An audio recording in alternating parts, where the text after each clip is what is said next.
আর্জেন্টিনার রাজধানীতে একটি রাস্তার নামকরণ করা হচ্ছে বাংলাদেশের নামে। মেসি ম্যারাডোনার প্রতি ছোট্ট এই দেশটির ভালোবাসার প্রতিদান দিতে যাচ্ছে আর্জেন্টিনা সরকার।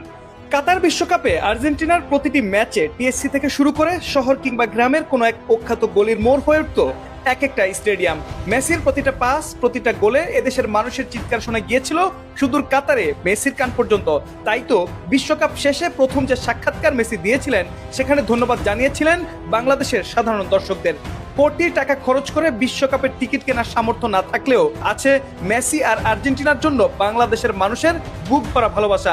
আর এই ভালোবাসাকে স্থায়ী রূপ দিতেই আর্জেন্টিনার রাজধানী বুয়েনোস আইরেসের একটি রাস্তার নাম করা হতে পারে বাংলাদেশ স্ট্রিট নামে।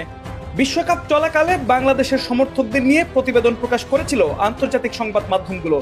আর্জেন্টিনার টেলিভিশন চ্যানেল, সংবাদ মাধ্যম এবং অনলাইন পোর্টালগুলোতে উঠে এসেছিল বাংলাদেশের ক্রেজি ফ্যান সংস্কৃতির গল্প।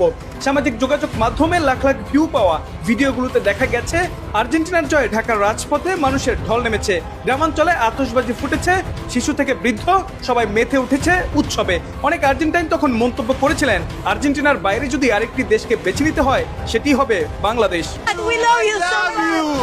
এই সম্পর্ক শুধু বিশ্বকাপের আবেগে সীমাবদ্ধ থাকেনি।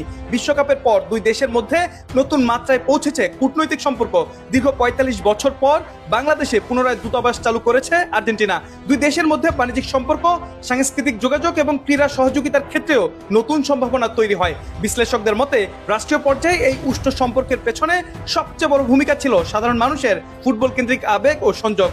যদি বাংলাদেশ স্টেট নামটি আনুষ্ঠানিকভাবে বাস্তবায়িত হয় তবে এটি হবে শুধু একটি রাস্তার নাম নয়, বরং এটি হবে বিশ্ব ফুটবলের ইতিহাসে সমর্থকদের ভালোবাসার এক বিরল স্বীকৃতি।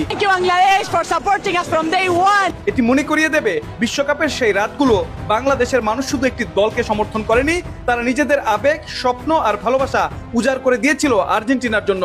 আর সেই ভালোবাসার প্রতিদান হিসেবে বুয়েনোস আইরেসের বুকে জায়গা করে নিতে যাচ্ছে বাংলাদেশের নাম।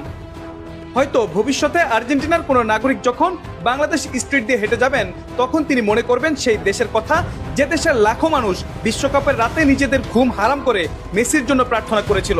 আর বাংলাদেশের ফুটবল প্রেমীদের জন্য এটি হবে গর্বের এক মুহূর্ত, যেখানে ভালোবাসা, সমর্থন আর ফুটবলের আবেগ সীমান্ত পেরিয়ে ইতিহাসের অংশ হয়ে গেছে। মেহেদী হাসান, খেলার পাতা। Thank you, Bangladesh, for supporting us from day one. Thank you. This cup is also for you. You can celebrate with us, Bangladesh.